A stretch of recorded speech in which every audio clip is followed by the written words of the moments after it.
আসসালামু আলাইকুম রহমতুল্লাহ। আপনাদের সামনে নতুন একটি ভিডিও নিয়ে হাজির হলাম। তো আজকের ভিডিওটি হচ্ছে আপনার আমার খামারের এখন কি অবস্থা, তো সেটা নিয়ে। তো আমার খামারে কিছু প্রবলেম হয়েছে, যেমন আপনার কিছু মুরগি আছে, মানে একটা মুরগি আছে যে কিনা ওর নিজের ডিম নিজে খেয়ে ফেলতেছে। তো এটা নিয়ে একটু সমস্যায় আছি। তো এখন যেহেতু একবার খাওয়া ধরছে, তো ও মনে হয় না আর থামবে। ও ডিম পারলে মনে করেন ও ডিমটা ভেঙে খাইয়া ফেলে। তো এখন দেখি আর কয়েকটা দিন যদি এমনই করে, তাহলে ওরা মনে করেন জবাই করে খাওয়া ছাড়া কোনো উপায় নাই। কারণ হচ্ছে গিয়া ডিম যদি বাইরে যদি নষ্ট করে ফেলায়, ওর দেখা দেখি মনে করেন আরো কয়েকটা মুরগি শিখবে, এতে মনে করেন আপনার ক্ষতি ছাড়া লাভ হবে না আশা করি। তো এখন আমি আপনাদেরকে দেখানোর ট্রাই করি যে আমার খামারের কি অবস্থা এখন। আমি এখন এই যে এখান থেকে বাচ্চাগুলো বাহিরে বের করে রোদ্রে দিছি, তারপর আপনার যেগুলো আছে ওগুলোকে বাহিরে দিছি। তো আজকে আমাদের এখানে কারেন্ট ছিল না, সকাল 9টা থেকে আপনার প্রায় 12টা, সাড়ে 11টা 12টা পর্যন্ত কারেন্ট ছিল না। তো এখন আমি আপনাদেরকে দেখাই যে আমার খামারের মুরগির অবস্থাটা কি। তো দেখতেই পারতেছেন, আলহামদুলিল্লাহ এই সমস্ত মুরগিগুলো সুস্থ আছে। খালি আপনার এই যে এটা এখনো পর্যন্ত সুস্থ হয় না, যেহেতু এখনো পর্যন্ত আমি ভিটামিনের কোনো ওষুধ চালাইতে পারতেছি না, যার কারণে এটা এখনো সুস্থ হয় নাই।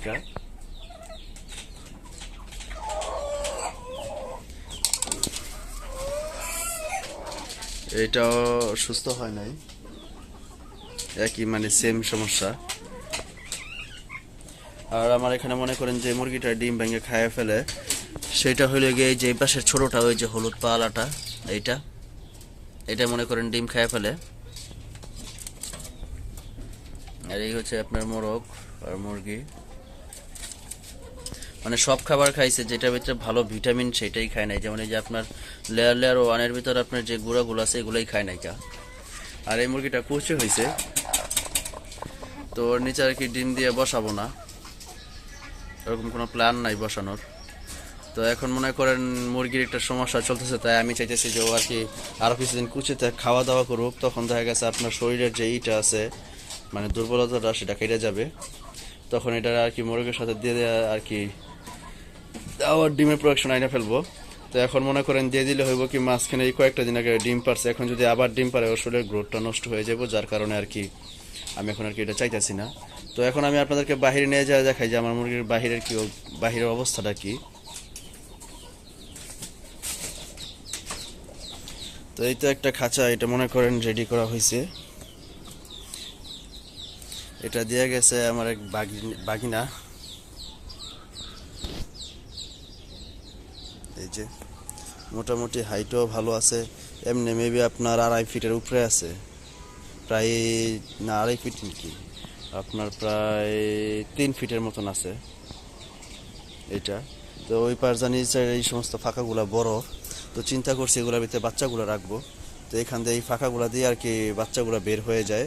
তো এই পারজা নেট দিছি, ওই পারজা নেট দিছি, সামনে দিয়ে আপনার নেটের শর্ট আছে। তো এখান দিয়ে ওই যে নেটগুলো দিছি, আর ভিতরে নেটটা বিছাই দিছি, যাতে আপনার এখানে যে কোনো মুরগি যদি রাখি তো এটা ঠান্ডা হয়ে থাকবে, যার কারণে আর কি এটা থেকে সাপোর্ট পাবে, মুরগিগুলো ঠিক থাকবে। আর এই যে এখানে মনে করেন মশারি টানায় দিছি, নেট দিয়ে একটা মশারির মতন বানাইছি, এটার ভিতর বাচ্চাগুলো ছাড়ি। এটা হচ্ছে লিখে বড়গুলা, খাবার দাবার ভিতরে দেওয়া আছে, দেখতেই পারতেছেন। তো এটা শুধু আজকে পরীক্ষামূলকভাবে দিছি, যেন আপনার কি অবস্থা সেটা দেখতে পারি। এই জন্য ছোট ছোট লাঠি দিয়ে দিছি, দেখতে পাচ্ছেন মাঝখানটা ঝুলে গেছে। আর এই যে দেখেন মাশাআল্লাহ ঝুটিয়ালা মুরগিটা কত সুন্দর হয়েছে মাশাআল্লাহ।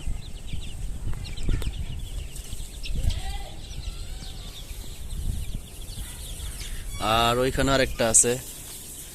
তো সকালবেলা কারেন্ট ছিল না বলছিলাম, তো তার কারণে মনে করেন মুরগির বাচ্চাগুলো সব রোদ্রে দিছি।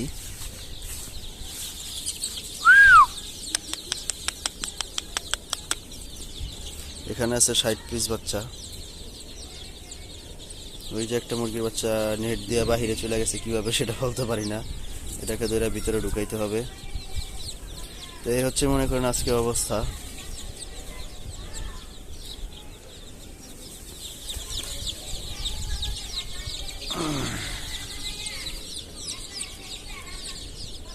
তো এখানে আপনার যেটা বলছিলাম একটা মুরগি অসুস্থ আছে, তো ওইটার চোখ একটু ফুলা ছিল, যেটা ঠান্ডার সমস্যা বলছিলাম, কিন্তু আসলে ওইটার আপনার হয়েছে আপনার ওই কি বলে মশায় কামড় দিয়েছিল, তারপর চোখের এই পাশটা ফুইলা উঠছে।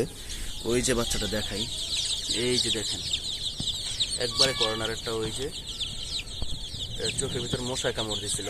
ওইদিনকে আমি ধরছি, ধরার পর দেখতেছি যে মশার কামড়, ঠান্ডা থেকে না।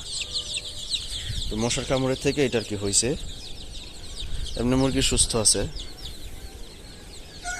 আলহামদুলিল্লাহ।